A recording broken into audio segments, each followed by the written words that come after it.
welcome to the Comic Schtick Podcast, where comics are my shtick. My name is Blake Wild. You may also know me as Smokey's Videos. And on today's lovely episode number 9, I've been doing this for 9 weeks already. That's ridiculous.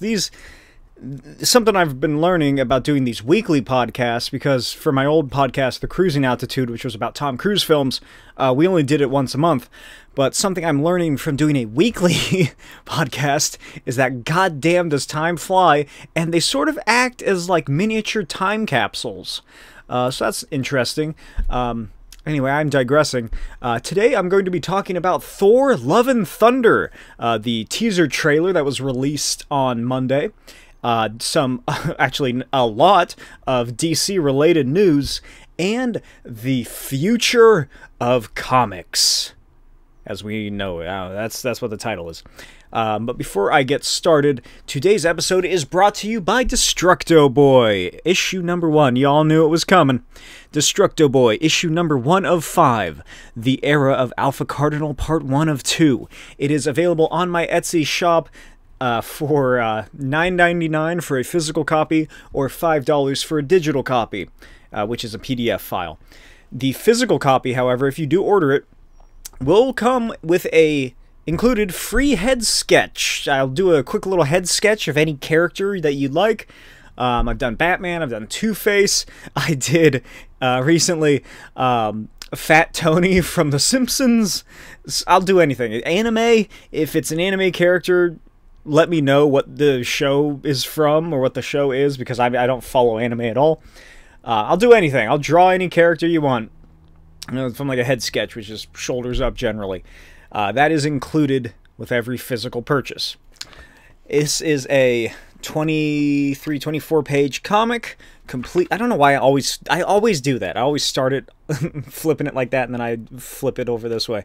This is a completed comic book. I have issues 1 through 4 completely finished now at this time. Like I said, it's going to be 5 issues. I'm thinking of trying to do it about every 2 months or so is how I'll release these issues. But yeah, this is issue number 1. It is on sale. In a couple months, I'll have part 2 of The Era of Alpha Cardinal on sale for the same price and everything. The first 4 issues are part 1 and part 2. The last one is going to be one longer story, and Destructo Boy, if you're unaware, is this little guy right here. He is a small little robot who is the valiant protector of Zephyrus Space Station, Zephyrus Colonial Space Station, to be precise. He is the totally altruistic hero who will stop at nothing to ensure the safety of his home. And I do mean nothing. He's called Destructo Boy for a reason. So check out Destructo Boy, The Era of Alpha Cardinal, part 1 of 2 on Etsy. That's etsy.com/shop/Blake T. Wild. Make sure you capitalize the B, T, and W. My first topic of news today is about Susan Sarandon, specifically regarding her role in the Blue Beetle film, I think it's a film. I believe, is it on HBO Max? I don't know. I'm pretty sure it's a film, but it might be a show. Who knows? Susan Sarandon is apparently going to be playing the villain, Victoria Cord, in the Blue Beetle film. What is his name? Is it Jaime Reyes? No, not Jaime Reyes. I'm mixing up Ghost Rider. And I can't remember what the young Blue Beetle is. It's Jaime something. Fuck, I can't remember. It might be Jaime Reyes, but I don't recall. It's going to be about him, who is the 3rd Blue Beetle, I believe. He's like a teenager. He gets the fancy suit. I haven't read it. I'm not familiar. I've never read a Blue Beetle series in my life. Although a couple months ago, I did buy a bunch of the I want to say mid to late 70s, maybe early 80s. I can't remember when it's from. The Len Wein Blue Beetle run. My local comic shop had a bunch of those issues, and as soon as I saw they were by Len Wein, I picked up as many as I could. So I got to get around to that.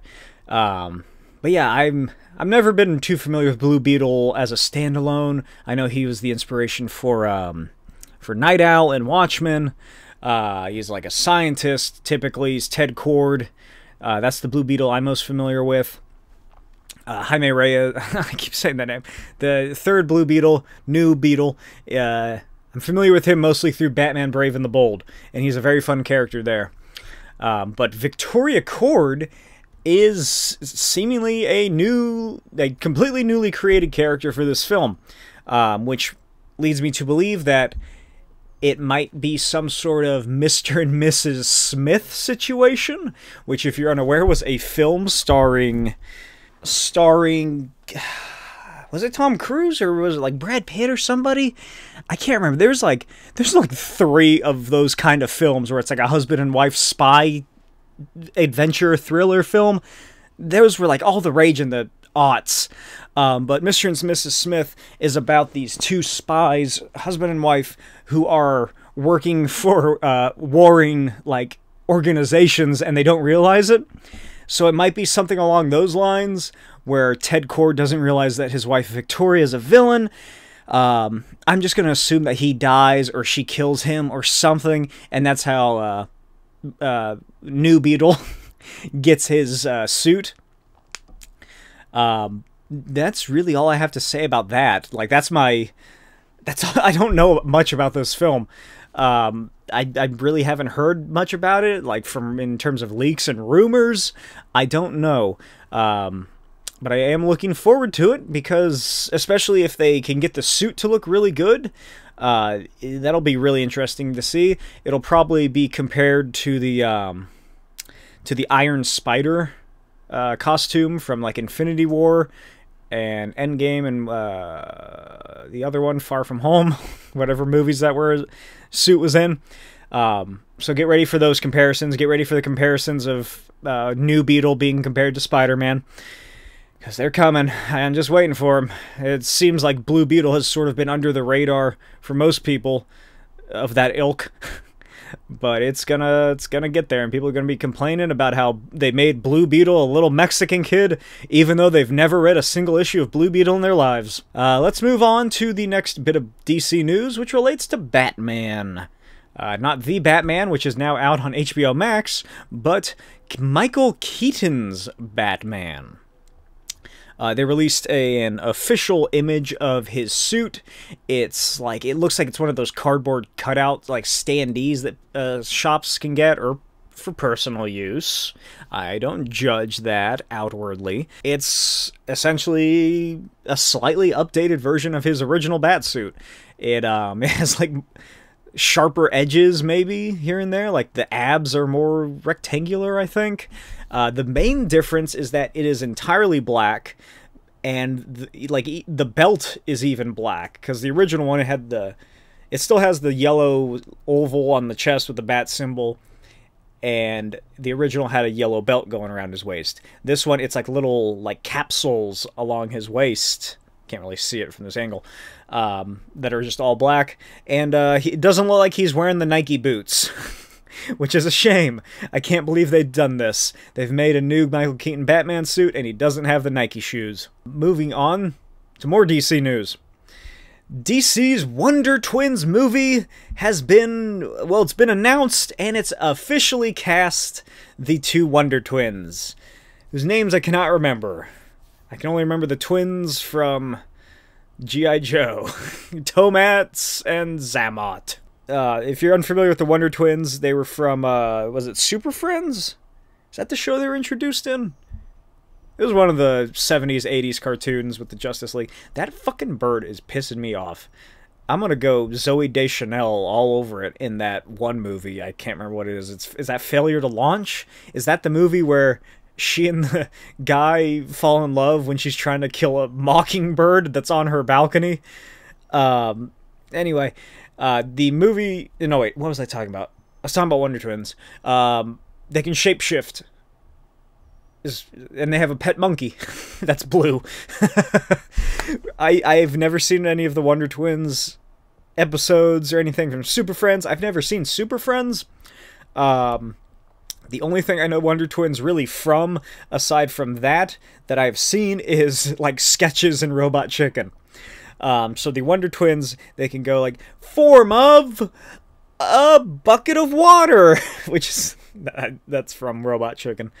Form of bald eagle.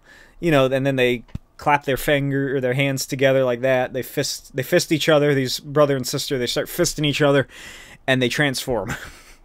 And the monkey's there too, doing shit, throwing his own shit. Anyway, the the actors who've been casted are KJ Apa and Isabel May. KJ Apa, you may know better as Archie Andrews from the terrible show Riverdale. And Isabel May is apparently in Yellowstone. Haven't watched either of those shows. I've seen clips of Riverdale. It looks terrible.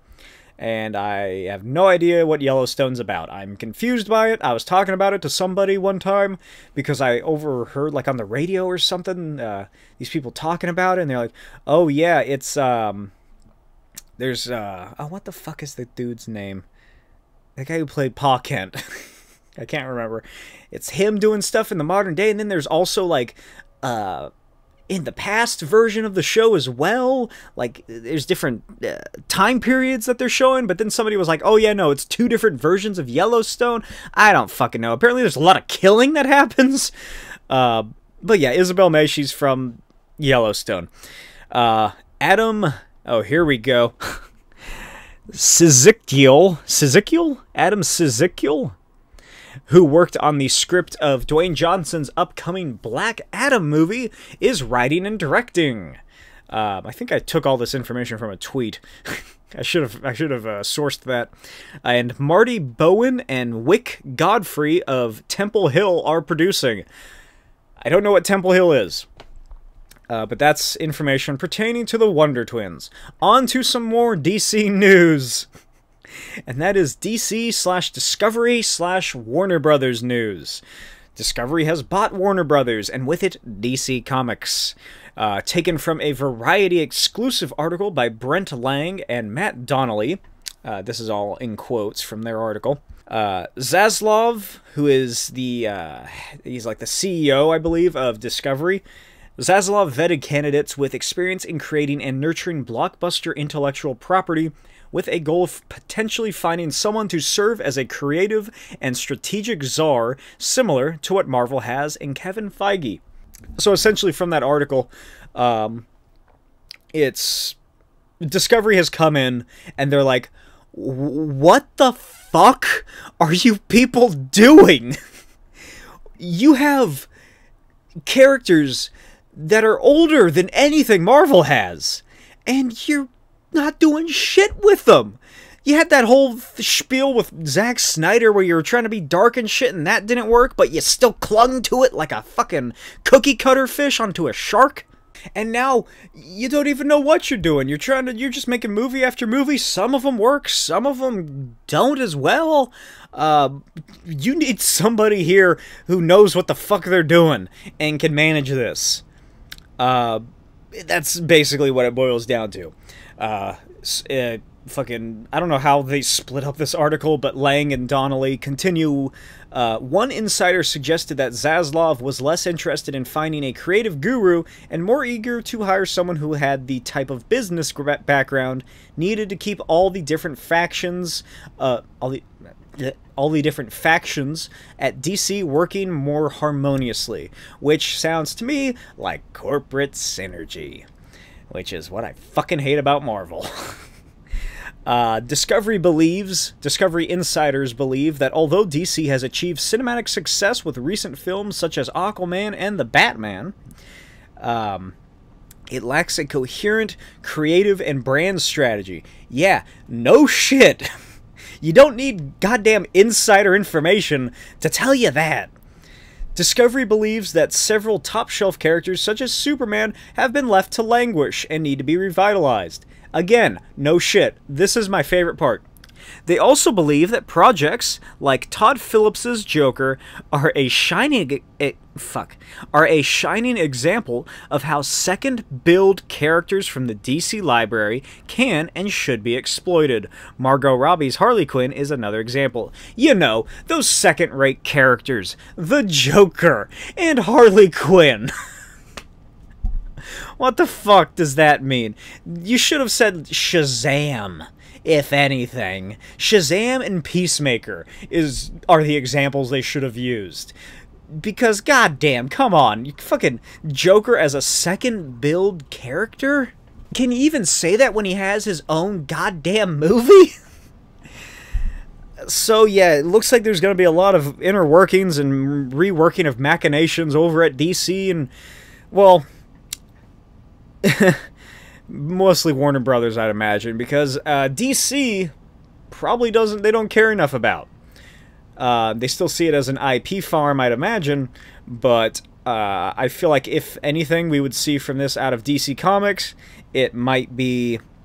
I saw people talking about Jim Lee being outed from his position. Maybe. I don't really know what Jim Lee does. I think is he editor? He's not editor-in-chief. I don't actually know what Jim Lee does. Yeah, if anything, they might rework the heads of those positions.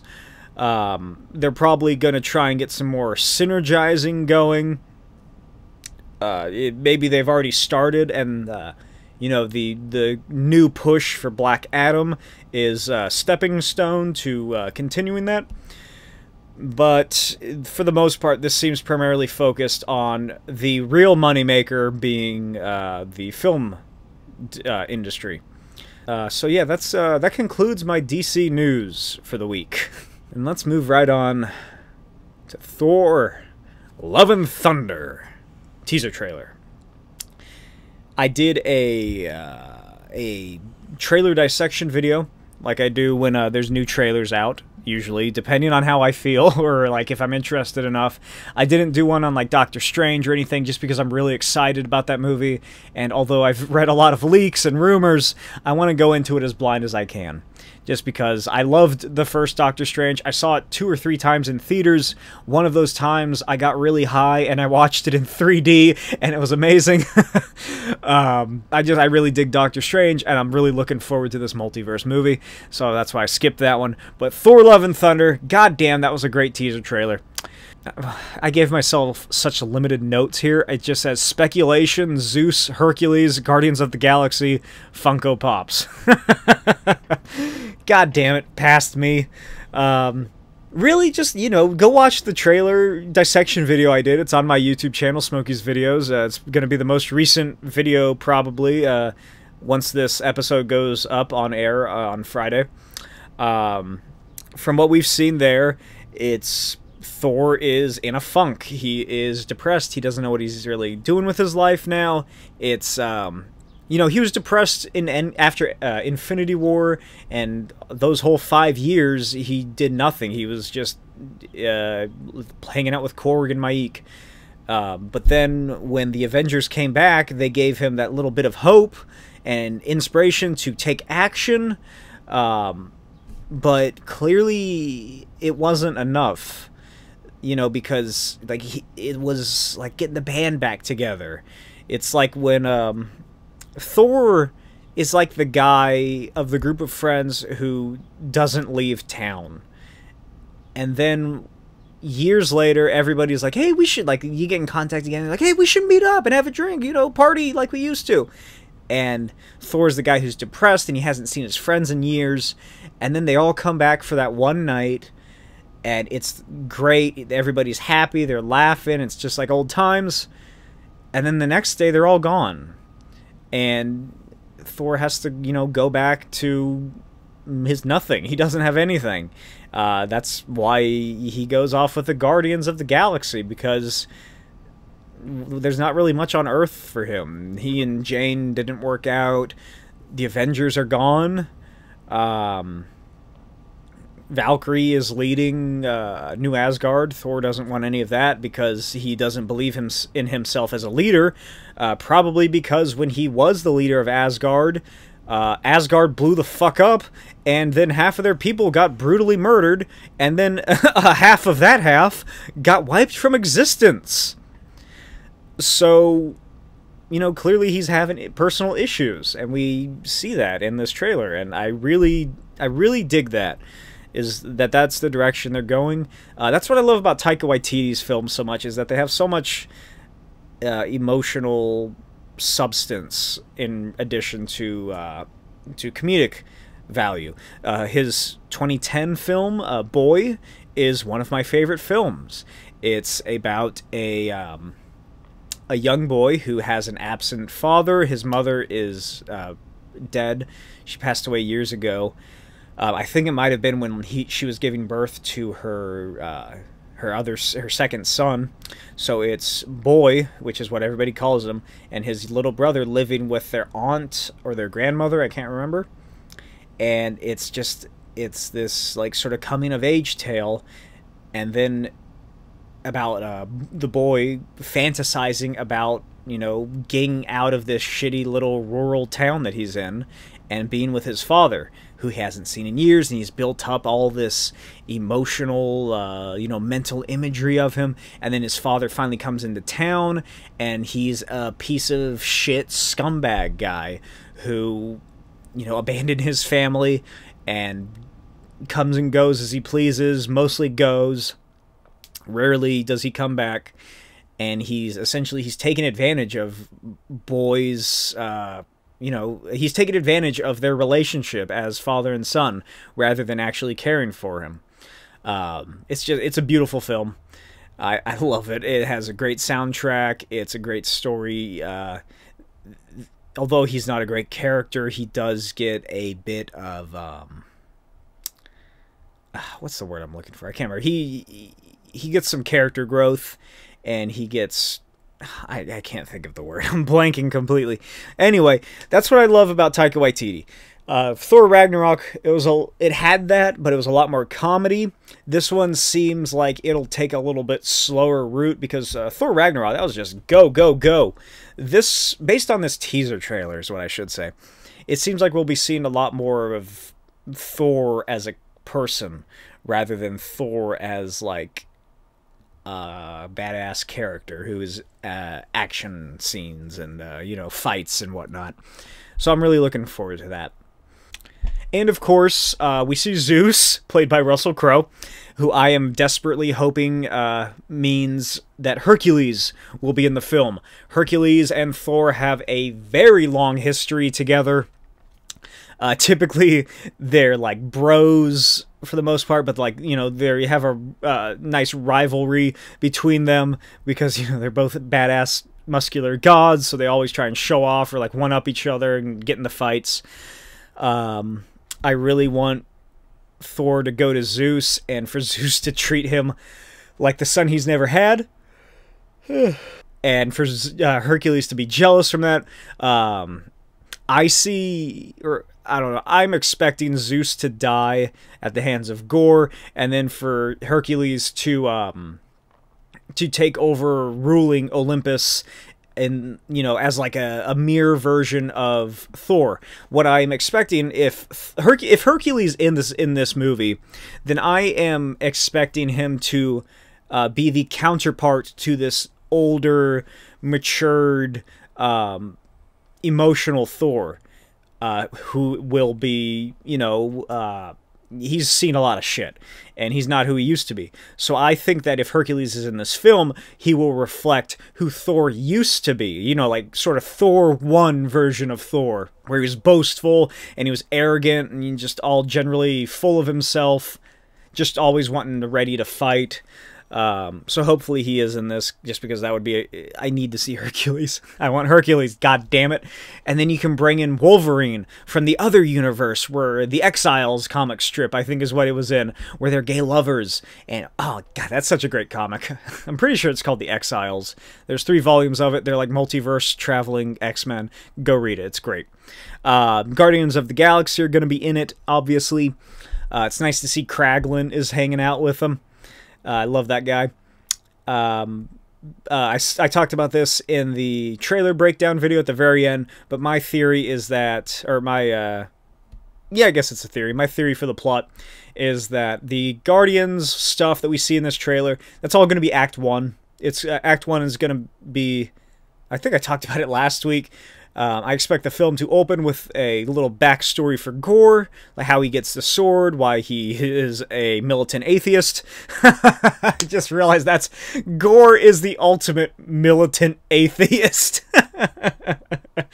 And then it's gonna go to Thor's journey. He's gonna get into shape. It's gonna be like an opening, fun little montage. Then he's gonna be hanging out with the Guardians of the Galaxy for a little bit. The wishing tree, that giant tree with all the ribbons coming off, it looks exactly like a wish tree. So I think that that planet is the planet, or is based off the planet that we see in the Jason Aaron comic, which is how Thor goes to this planet because a denizen of it prays to him because all of their gods are gone. They've been killed. And that's where Thor begins to discover the, I guess, the mystery of who is killing these gods. So I expect something to be happening on this planet, like some sort of wars breaking out or an invasion. People are praying, but the gods are dead. So one of them ties a little knot to the wishing tree and prays to Thor. Thor is alerted to this. He takes the Guardians to the planet. They fight a little bit. Thor realizes this isn't what he wants to do, so they stay there a little bit. They go through space. They might meet Korg on the way back to Earth. Maybe they drop Thor off on Sakaar, and Korg is back there leading the revolution, or like rebuilding after the revolution. And then they head back to Earth. And from that point, we would probably be seeing Jane Foster here and there. I expect her to be dealing with a cancer diagnosis. Possibly that's how the film opens up. With her, like, you know, in the hospital getting diagnosed with cancer, or, you know, already having it. Seems like she's maybe traveling the world, possibly, just, you know, before she dies. So we're going to be intertwining there and with Gore and whatever. But they go back to New Asgard. Jane goes to New Asgard. Gore's on his way to Earth. Act 1 ends with probably Jane Foster getting the hammer right when Gore and his black berserkers are attacking Korg and Thor.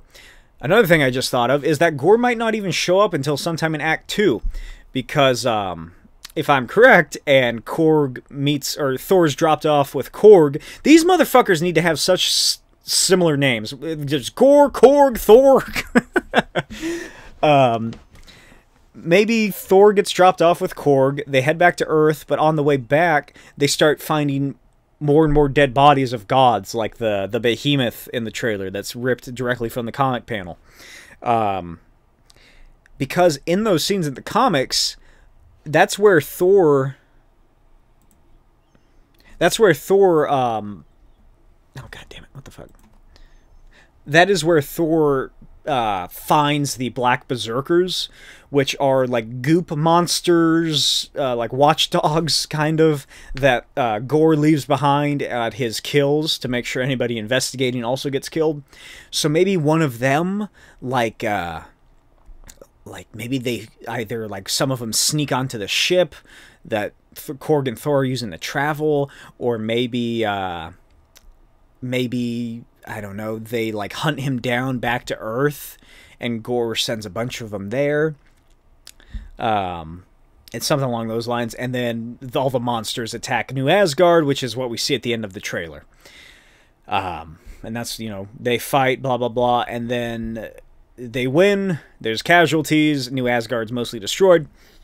Valkyrie then teams up with them, so it's Valkyrie, Korg, Thor, and Jane. They then depart to Olympus in the second act, which we see in the trailer. I believe that that shining light flying through Olympus is some sort of Bifrost technology, something along those lines of, like, you know, teleportation, transport. So they land there, they go and meet Zeus, because Thor, I don't know, he probably has a relationship with Zeus of some kind. Maybe Valkyrie knows him. They go there, they try to get some help, and then this is where I sort of fall apart. I don't know where it goes from here. Seemingly, I can barely remember what happens in that Jason Aaron run, because I don't expect they're doing... Oh, well, they might. Because there's flashbacks in this film, and there's, in the Jason Aaron run of Thor, we get the 3 different time periods. We get young Thor in, like, the 800s, which is where he first comes across Gore. We get modern day Thor when he's uncovering the Gore mystery, and then we get King Thor, who is, you know, really old and it's in the future, and he's alone in Asgard, and Gore keeps sending his black berserkers each day to, like, fight him and beat the shit out of him, and then they go and put him back on the throne so he can ready himself for the next day. It's just endless torture, Sisyphean torture. So that we might get that, because there are the flashbacks. There's Thor on the pirate ship. There is there's the opening scene that shows 3 different kinds of Thors: the child Thor, teenage Thor, and adult Thor. So maybe we are. Maybe we will get some sort of time discrepancies. I honestly can't remember what happens in that comic. If you've seen my video on Gore the God Butcher, the first volume of Jason Aaron's run, you'll know I didn't enjoy it. I don't like Gore as a character. He's dumb. He's ridiculous. He looks stupid. He looks like a Dr. Seuss character who's evil. He looks like Voldemort with tattoos who's gone skinny dipping. He's a dumb character. He's like Null. I don't like either of those 2 characters. And they're both intrinsically tied together, so I hate them both. Yeah, no, I don't know. I don't know where it would go. Seemingly more Gore killing gods. I've actually never read the Jane Foss Thor run. I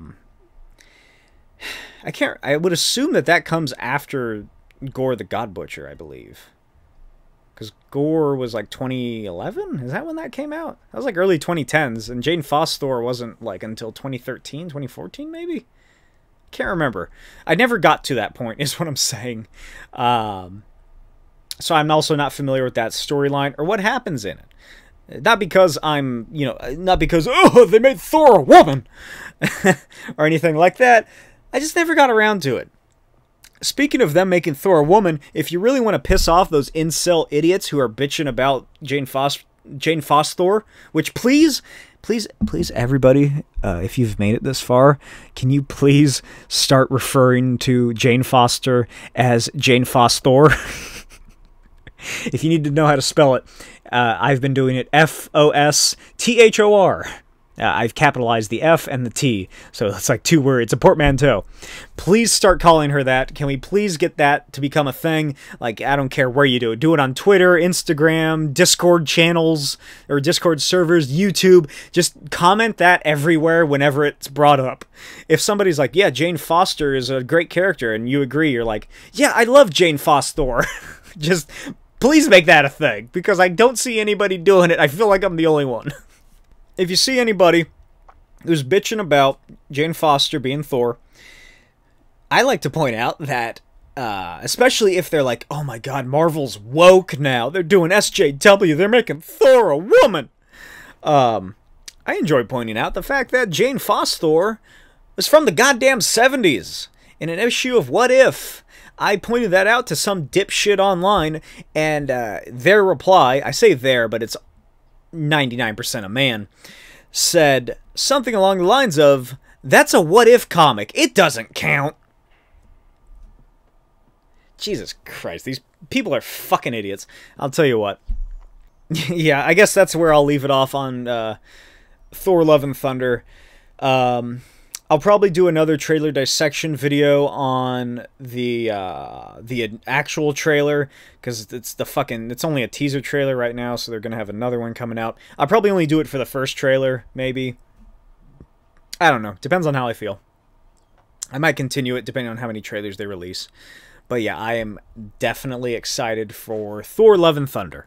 And with that, I now take you to the mystical world of Egypt for Moon Knight Episode 3. Like I said last week, I'm always an episode behind on these discussions because I record them on Tuesdays. Episode 3, more Jake Lockley allusions. Last week, I was talking about how, Jake Lockley's been alluded to by asking that woman out.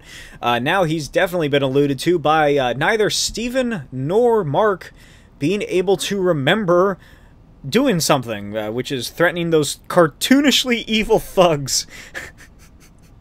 Those guys were ridiculous with their fucking Halloween knives.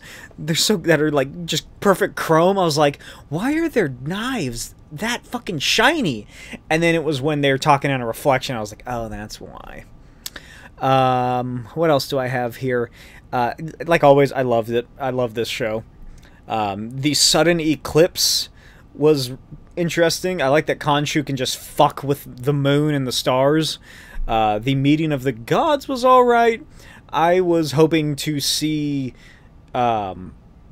not the avatars, but the actual, I guess, incorporeal beings, like we see of Khonshu with the fucking bird skull and the big long body.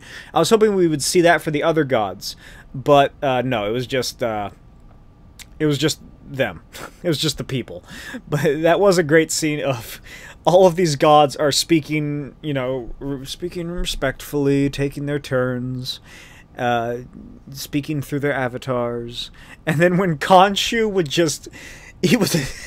Khonshu's just screaming at him, no matter what they fucking say. Goddamn, Oscar Isaac is a great actor. I hoped that, I was hoping that Layla, when she was making her fake passport, I was hoping that her name would say Marlene on it, just because in the comics, Marlene Olron? I had this issue in my other Moon Knight episode. I've never heard anybody say her name out loud. She's the love interest. She is seemingly the love interest that Layla is. Because they're saying that Layla is the daughter of an archaeologist, Marlene is the daughter of an archaeologist. They were in Egypt doing an archaeological dig. They were staying in this local village when this guy called Bushman led mercenaries who was there during a war. They started terrorizing the place. Mark Spector happened to be in that battalion along with Frenchie. They started, killing innocent people and shit, and Mark put a stop to it when they tried to kill Marlene and her father. Bushman beats the shit out of him and kills Marlene's father anyway, stabs Mark, mortally wounds him, and I think he dumps Mark and Marlene in the archaeological dig, which is a temple, after he doesn't find any treasures or anything like that. So yeah, I was hoping there would just be an allusion to Marlene's character, since she is seemingly Marlene in all but name. Madripoor was referenced, so that's a nice little reference there to the insane city or insane country of Madripoor, famed X-Men town, and also first appeared in Falcon and Winter Soldier. Let's see. Okay, yeah, my next notes are just sort of about the climax of the episode, where mostly that French guy's fucking weird estate. He's played by the now dead actor Gaspard Ulliel, I believe. I don't know. I've never heard anybody pronounce it. Who unfortunately died during a skiing accident back in January. They definitely cut his death scene, I believe, because in the show he is riding on a horse trying to kill Layla, and then he rides past her because Mark dives her out of the way, and then Mark fucking spears him, and he rides off into the mist. Like, there's just fog, heavy fog, and we don't see him again, which I feel was a last-minute edit a couple months ago when the actor passed away, so that we wouldn't see this dude slump to the fucking ground with a spear through his chest or something, because that cut ends way too quickly, and it just is out of place, especially the yelp that he gives as he just rides off into the night. Anyway, his, weird fucking estate, which is, on the edge of a river, and it's, it looks like the fucking, Fire Festival or Coachella or something. There's, random tents set up, and armed guards just walking around, and he has this weird equestrian sport that is happening. What is that? What are they doing? Is that just, is that, cavalry motions or something like that? I don't know. I've never seen that before. They just have spikes, or they have pillars and poles and spears that they just ride around and do stuff in. I don't know what it is they're doing. But aside from that, he also has a little compound area with just fucking pyramids made of glass with these priceless antiques just out in the open. What is this guy doing? He's a madman.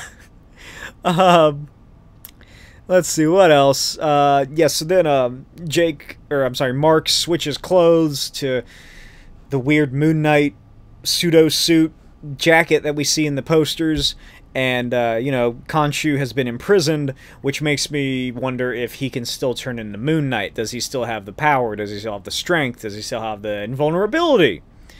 Who knows? It's going to be pretty interesting if he doesn't. I'd imagine it'll last maybe an episode and a half at most, until Mark finds how to free Khonshu. There's probably gonna be like a big hubbub about like if he should free him or not. Like, oh, we're finally free. Like Steven's gonna try and convince him not to. Then they're gonna realize that they need Khonshu to stop. I still can't remember the guy's name. The guy who looks like Kevin Bacon that wears glass in his shoes. They're gonna do that, so they're gonna go free Khonshu, and then Moon Knight's gonna end as a hero. And I fucking really hope that they make a second season. That's in New York. I keep saying it. I want it to happen. But holy shit, that ending of this episode was goddamn incredible. That was just... That was a visual meal to behold. Just fucking swiping through the stars. That it looked amazing. It's such an out there concept that Khonshu can rewind space. And I can't believe that they did it. I mean, I shouldn't be that surprised. In the Eternals, a goddamn celestial broke out of the middle of the ocean. But my favorite part is, or what I want to know is, what's happening on the other side of the Earth where, you know, it's daytime? Are they also seeing some shit fucking up? Is it... How does it work? Is it just the stars that are moving? Is the moon... Was the moon also moving? So does that mean the moon is fucking spinning around the Earth like goddamn Superman? What's going on with the sun? Is the sun not affected because Khonshu has no say over the sun? I'd imagine not. I can't remember who the sun god of Egypt is. I have like fucking 3... mythology books right here on my bookshelf I could check, but I don't feel like doing that. So, like, I don't know, the first thing that came to my mind is, like, what is Peter Parker seeing right now? Like, is he just in his, like, apartment? Is he, I don't know, is he taking photos of himself? Is he swinging around New York as Spider-Man and just seeing the stars flying around and being like, what the fuck? I don't know. It's just... It was so good. It's such a great show. I really enjoy it. I'm loving it. Mick Knight. Yeah, that's really all I have to say about Moon Knight. I didn't have too much to talk about aside from that. It's getting sort of annoying seeing not Kevin Bacon show up and then just sort of walk away and no one tries to stop him. Yeah, I don't like that. That was annoying. Good action, good scenes, good comedy. What little there was. Anything else? I don't think so. So let's move on to Spider-Punk #1. I know normally I cover the comics that I've read up at the beginning of the video. There's a very special reason that I am talking about Spider-Punk #1. And that is everything wrong with it. I have it right here. Spider-Punk #1. I'll put that down so I don't give anything away. Spider-Punk #1 by, what is his name? Cody Ziegler, Justin Mason, Jim Charlotte, it's following Spider-Punk, who was a character introduced in Spider-Verse, the comic event. He is from an alternate reality where, like, capitalism reigns supreme. Oh my god, that's a crazy concept. I haven't read his initial, like, I never read Spider-Verse. I'll be honest with you. I never read Spider-Verse. The only Dan Slott Spider-Man I've read is Superior Spider-Man. Yeah, I never bothered. So I'm not too familiar with what his whole shtick is about. I know Norman Osborn was the president, and I know he being Hobie Brown, is it Hobie or Hobie? I don't know. He is a guitar-playing punker, or punk rocker, and I love it because he has the fucking Liberty spikes on his fucking mask. How does that work? How are those attached on there?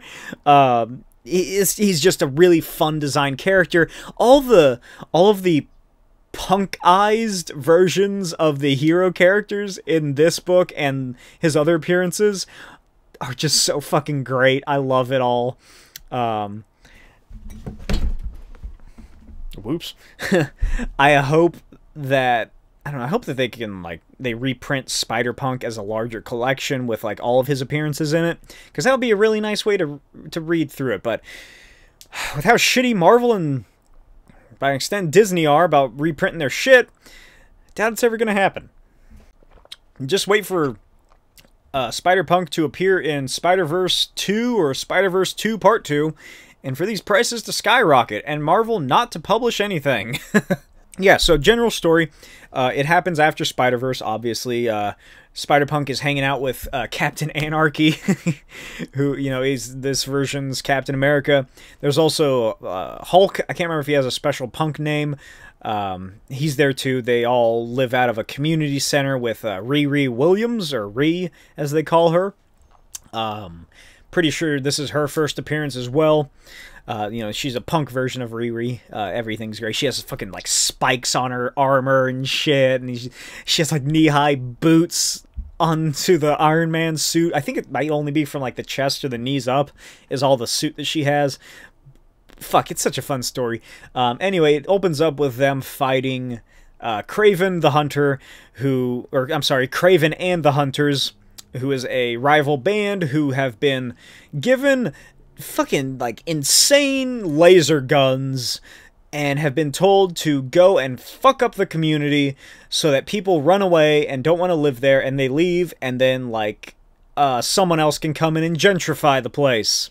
They're Nazis. They're white supremacist neo-Nazis who are fucking up this, like, racially diverse neighborhood, and trying to, like, scare people away, destroying stores, destroying businesses, fucking throwing cars around, just killing people, you know, stuff like that, which, you know, thank God that that's such a wild idea that white people would ever try and destroy a black neighborhood. Woo-wee! Thank God nothing like that's ever happened in a black community before, but thankfully Spider-Punk and Captain Anarchy are there to fuck up these Nazi punks. And there's a couple great little punk references in here. There's obviously the Nazi punks fuck off. What was the other one that what was it? It was like one little panel at the very bottom. Oh yeah.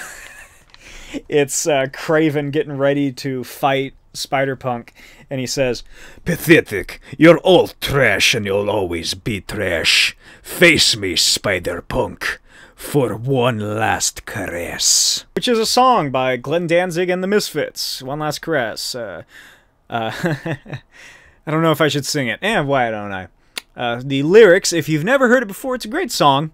I would recommend you listen to it with headphones on or when no one else is around, because the lyrics are primarily made up of, let's see here. I got something to say. I raped your mother today, and it doesn't matter much to me as long as she spread, oh, sweet death. I'm waiting for your breath. Oh, sweet death, one last caress. It gets worse. Oh, I got something to say. This is like a weird poetry reading. I got something to say. I killed a baby today, and it doesn't matter much to me as long as it's dead. Oh, oh, sweet death, I'm waiting for your breath. Oh, sweet death, one last caress. So, you know, there's various references to punk songs in here. That was just a fun little... that got a good laugh out of me when I read that.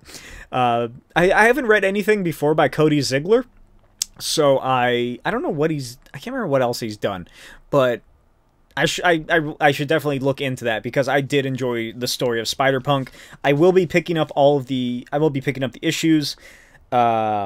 I doubt this is going to be a long series. I think it's probably going to be like a 6-issue mini or something, because I doubt Marvel is going to take the time to give a Black Spider character who isn't named Miles Morales a run-on or an ongoing series, especially one as niche as Spider-Punk is. Definitely pick it up. I highly recommend it. The art looks fantastic. It has those, like... It has those zoom lines that Daniel Warren Johnson always does. That's who I recognize it as, mostly. And it's great cartooning. Fucking, what's his name? I was about to say James Mason. Justin Mason does an incredible job. And the colorist is also great. I'm not even going to try and pronounce his name. What was it? It was Jim. Jim, you do a great job. I know you're watching.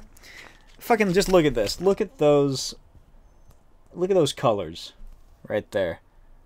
That's a great way for setting a scene, especially one in like a dark lab. That's Riri's introduction. Yeah, so it ends with the team capturing Kraven the Hunter, and then they're interrogating him, and suddenly they're all knocked to the ground, and like a smoke grenade or a tear gas comes flying through, and it knocks them all down. And who should enter but Taskmaster, the fucking punkverse version of Taskmaster, who has a big ass $ on his fucking shield, and he's just a fucking shitty gun for hire capitalist. Even the S's in the Taskmaster name are $. And my favorite part about this panel, this last page reveal, is his positioning of his legs, specifically his left leg. Look at how turned and curved that is. Look at the toes popping up like that. It just adds, it's a great little character to this still scene. It really shows his movement going through this rubble. Sorry for spoiling that for anybody who's interested, but I would definitely recommend picking up Spider-Punk.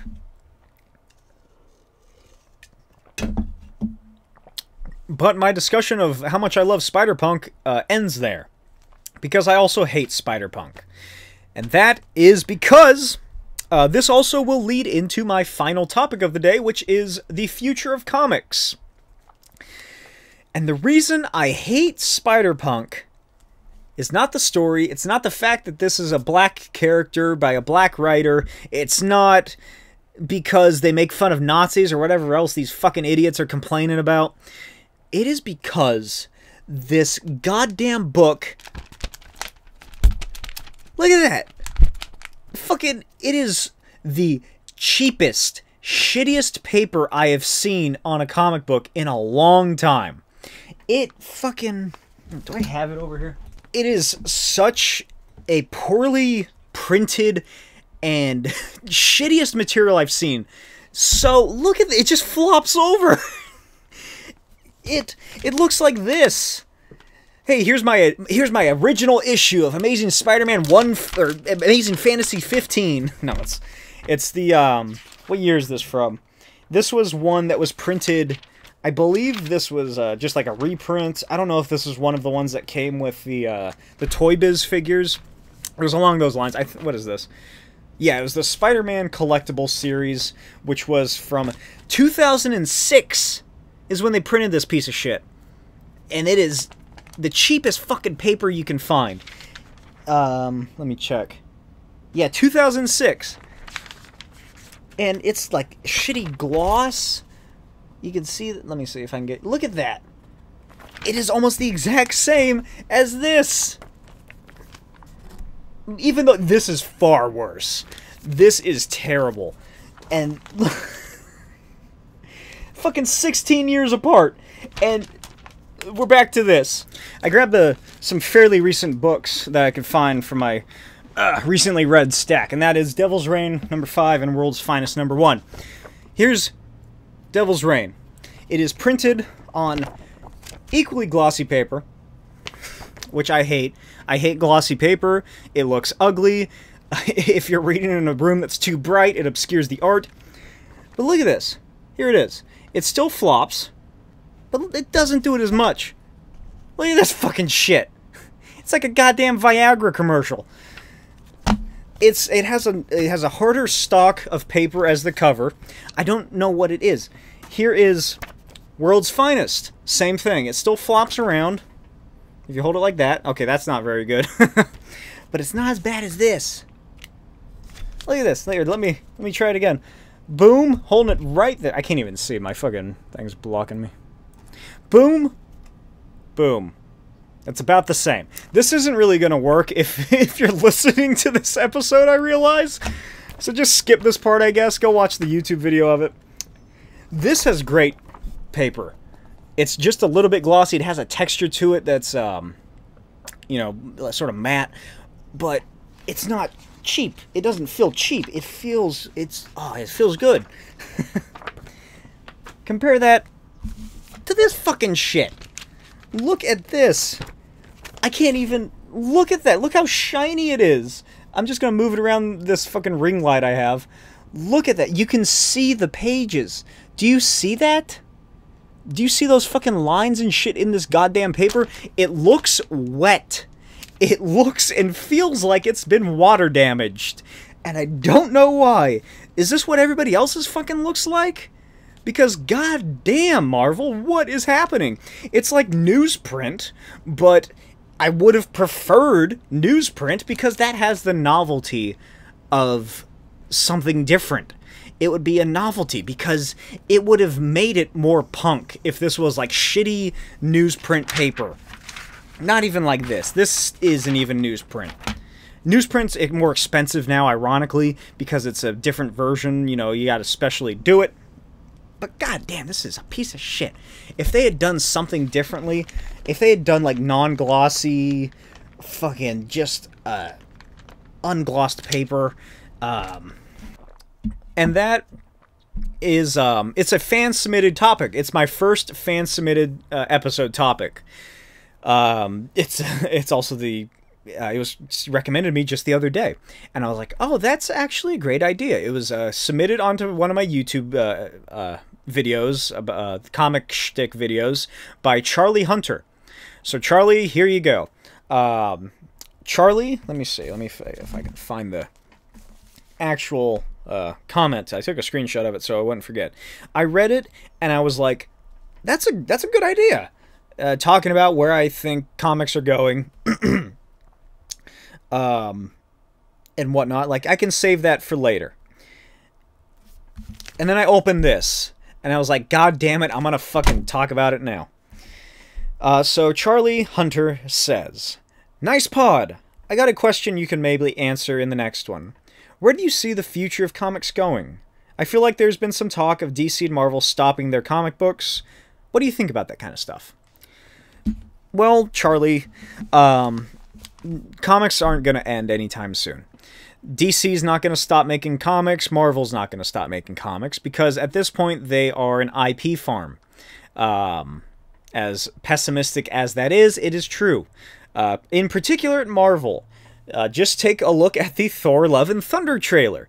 They used a one-to-one, almost, recreation of a panel from Jason Aaron and Asad Ribic's Thor run, which is where the giant dead behemoth is there. And I said this in the breakdown video, or my trailer dissection video, is that they aren't going to get paid jack shit for that.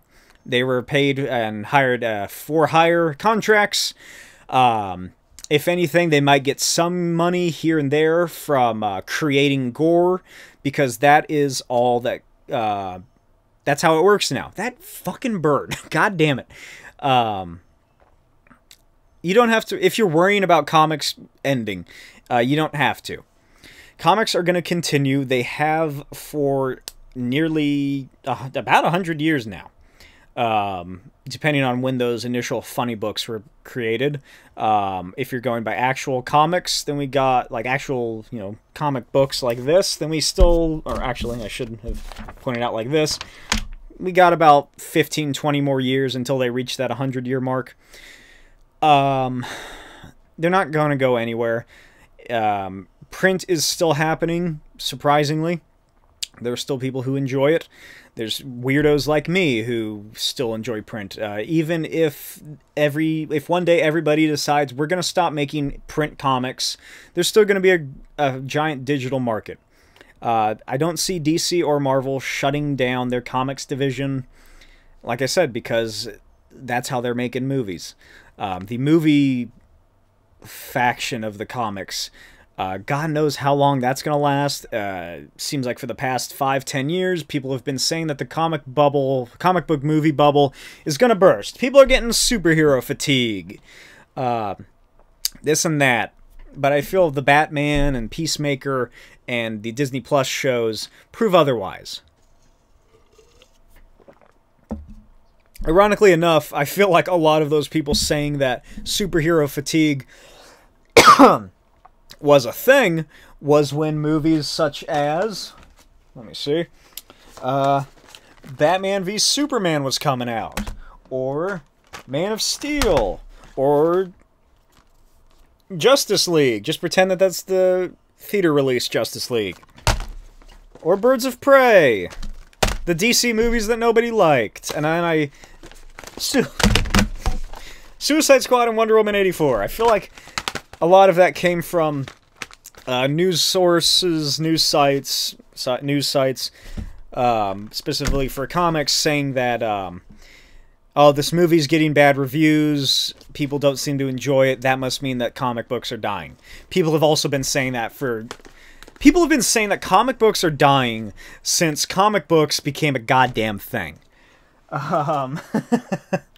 But we still get movies like this. We still get the Suicide Squad, which I don't know if it did very well box office-wise because of the goddamn pandemic, but it did incredibly well in review-wise. I should also note that I have no notes about this. This is all off the cuff, so I might repeat some things. I don't have any bullet points like I usually do. It's just the topic suggestion. But where do I go from here? If this is the future of comics, then God almighty, we're in trouble. Because this right here, I'm hoping that this is a one-off. It might just be that this Spider-Punk series is printed in this shitty, fucking, glossy-ass, wet-looking paper.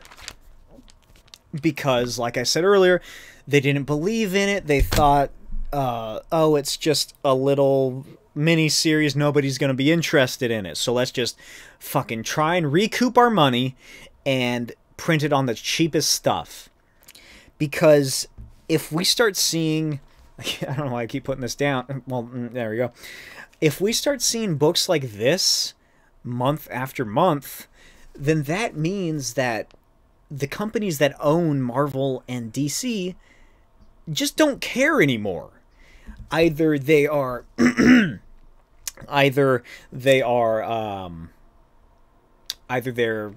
fucking, they don't care. Either they are working towards just purely digital or mostly digital, they don't care enough about the physical copies, or it's that they don't see a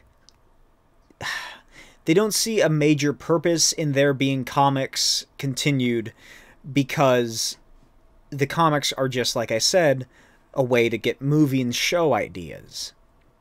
It seems like as the MCU continues, they're creeping up to where comic books are now. Like, we might see a fucking Devil's Reign event in the Daredevil show when it comes back. We're seeing gore, and that's only about 10 years ago. So, you know, they're getting progressively closer and closer to where we are at now.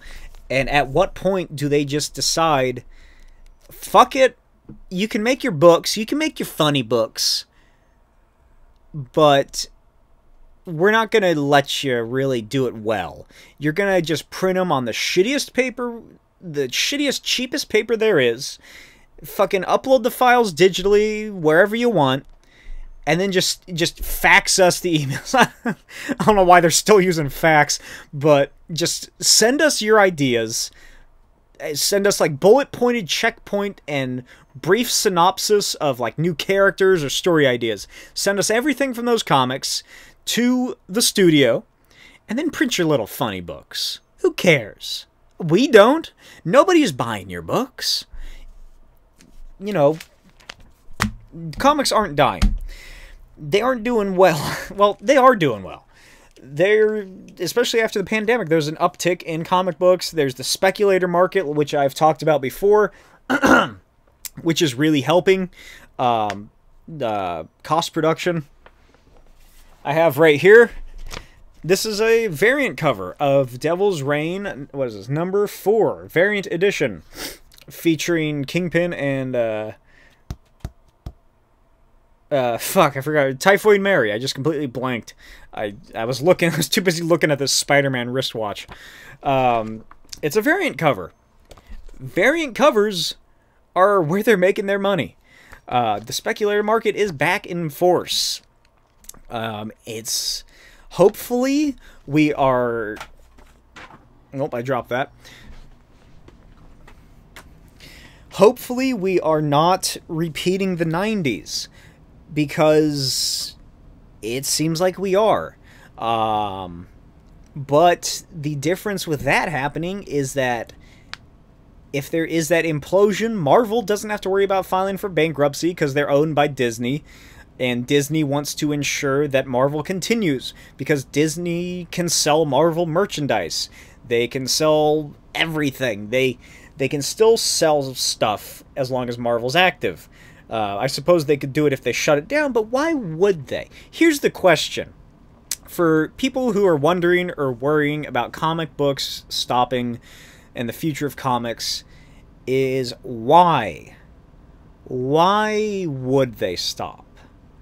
Is it because of production cost? Is it because of reception? Is it because... etc. What are the... You just don't worry about comic books ending. Think about what those reasons would be, and you'll realize that it's not going to end. It's never going to end. Are movies going to end in the next 10, 15 years? I don't see it. Is radio going to end? Maybe.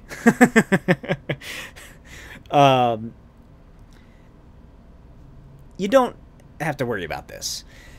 Because they're not going to stop. Look at this. There's a fucking... On the back of this shitty comic, there's an Obi-Wan ad. Even that. Tie-ins. Fucking cross-promotional stuff. You know what? They can cross-promote this fucking Star Wars... God damn it. They can cross-promote this Star Wars comics because Star Wars started off as a film and now they're adapting it into comic books to continue...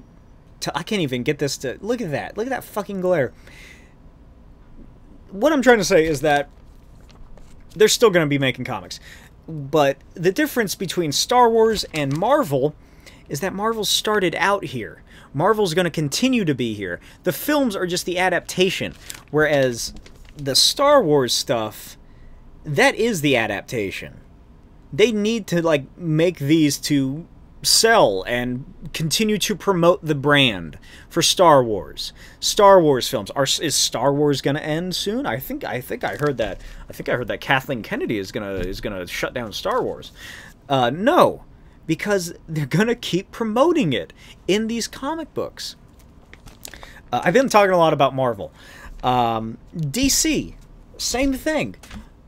To a lesser extent, because I don't think... they're definitely not using their comic book history to their greatest effect.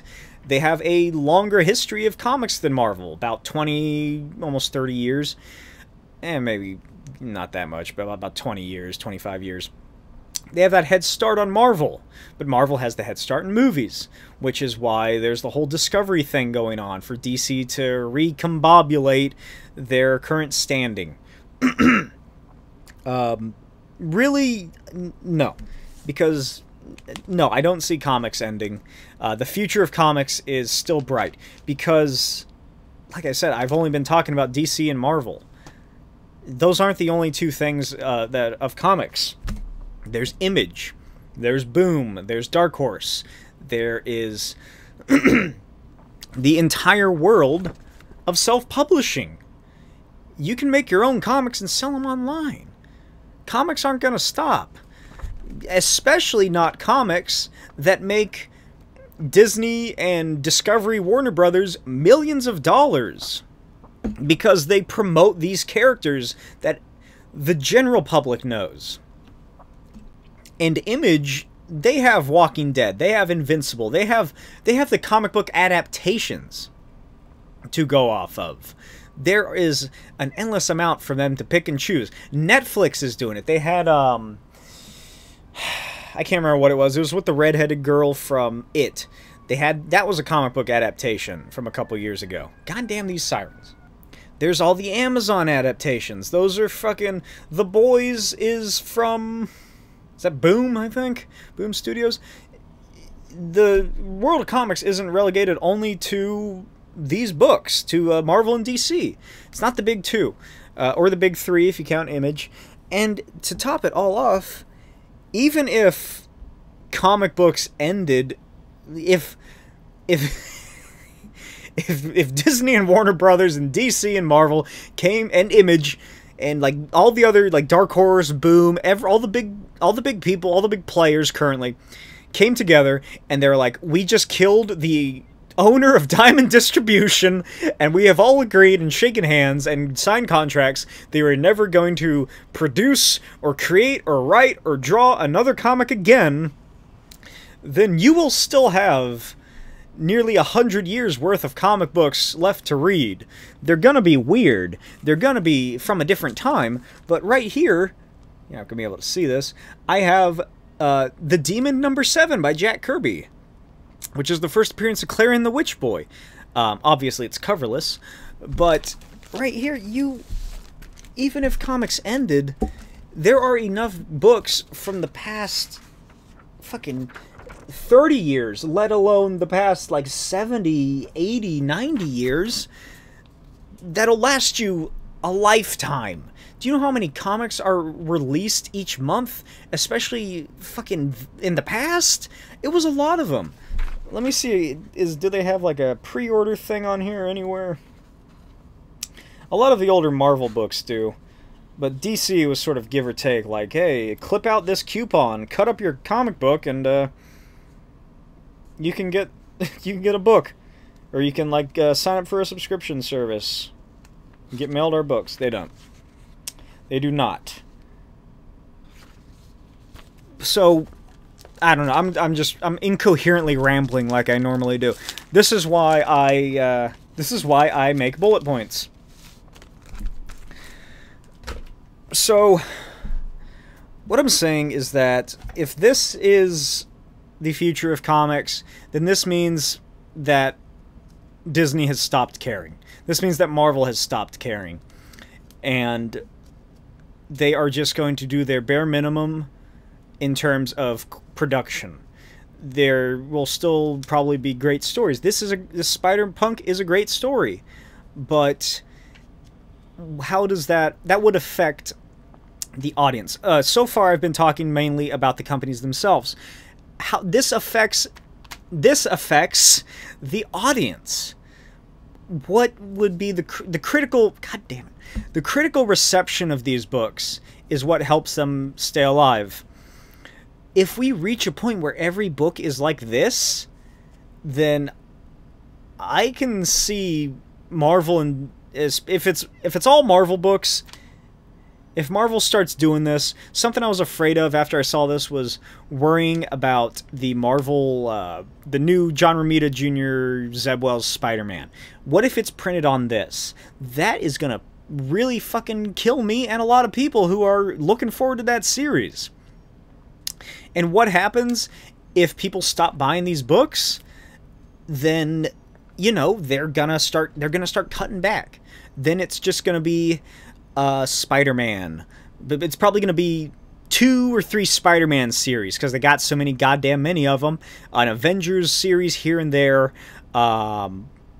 Whoever has a Disney product or production coming up is what they would probably do if fucking people just stopped buying these books because they were shitty and printed on terrible paper. But like I'm going to wrap this up into what I said earlier, the speculation market. How many people bought this book and fucking sent it to get slabbed by the CGC instead of flopping it around like I am? How many people bought this book because it's a Spider-Man character, and because Spider-Verse is coming out, and Spider-Verse 2 is gonna do gangbusters, and it's probably gonna be greenlit into a Spider-Verse 3 who might have this character? How many people bought this book and put it in a plastic cube so that they can sell it for hundreds of dollars in the future? And how many people who bought this book and aren't doing this with it?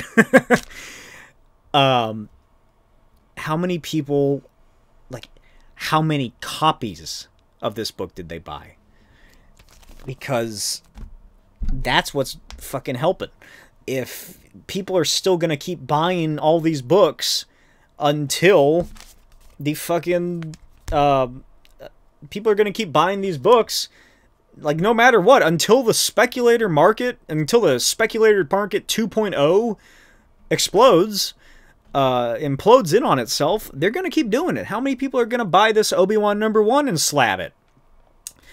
Yeah, get it sent to CGC or whoever the fuck else, and just hoard them until the speculator market begins dying back down and the sales become more correlated to actual audience rather than investments and speculators. The comics are gonna be fine, but if the quality keeps going down like this, then there's gonna be a problem. We got a problem on our hands that will most likely lead to less readership for Marvel, or maybe even DC if DC adopts this plan. And that would, you would hope, lead to more, audience and readership and interest in independent comics, or even manga. I haven't even begun discussing manga, which, I've never gotten into. The only manga I've read is Ashita no Joe, which is, I think I've talked about it before. I bought all the books from the seller in Japan. It cost me like $100, but don't tell my girlfriend that. It's the beauty about manga is that everything can be so niche.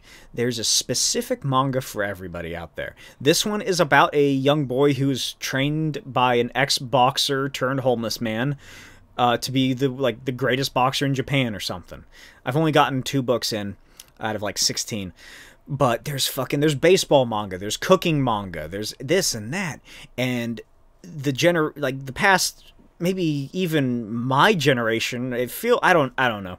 It feels like the generations after mine have mainly focused on manga and anime. And if they are the ones going into this field of creation and entertainment, and assuming that it becomes the standard, then you're going to be seeing a lot more independent American styled manga, even though it's just comic books, styled American books.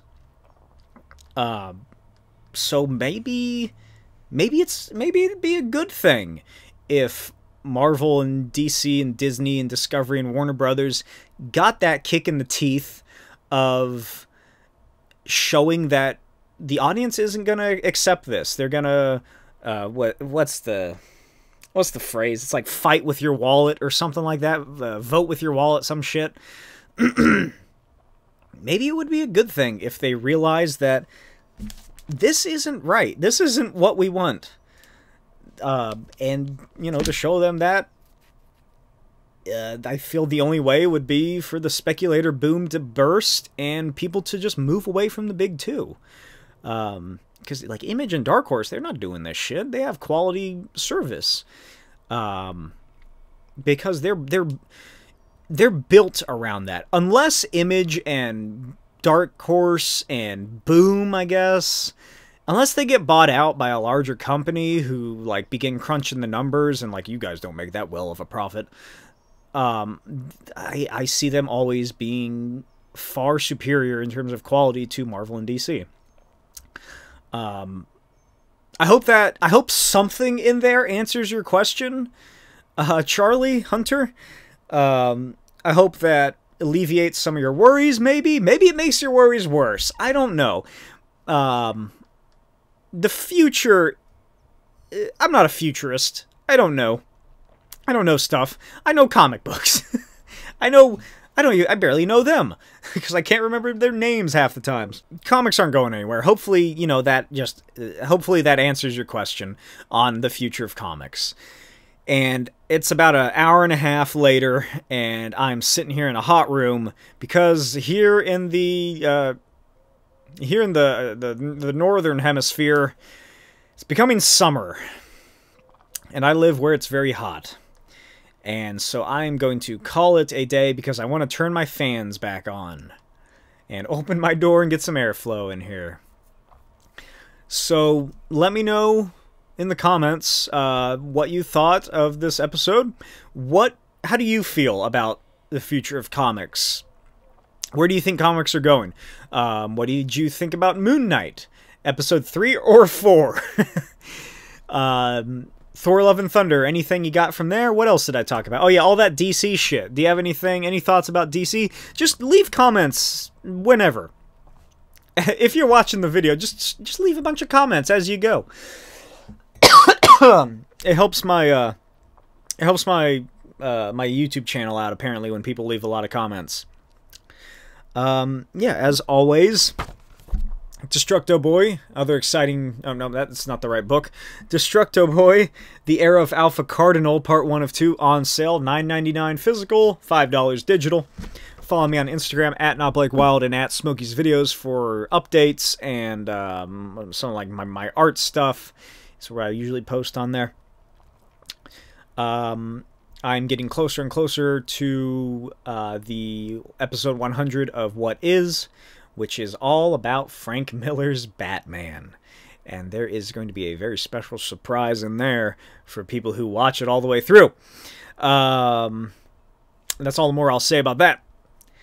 So yeah, as I go and put this floppy-ass book back in the bag and board it arrived in, I'll see you next time. Next week, I'm probably going to be talking a lot about Ann Nocenti's Daredevil. I'm getting closer and closer to finishing it. I'm hoping I can finish it within the week.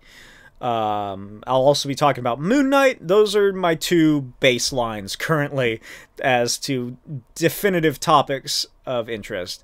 Unless I get another something like this that really pisses me off, then I'll take the whole episode to talk about it. But I will see you all next week for episode 10 of the Comic Schtick Podcast. Bye!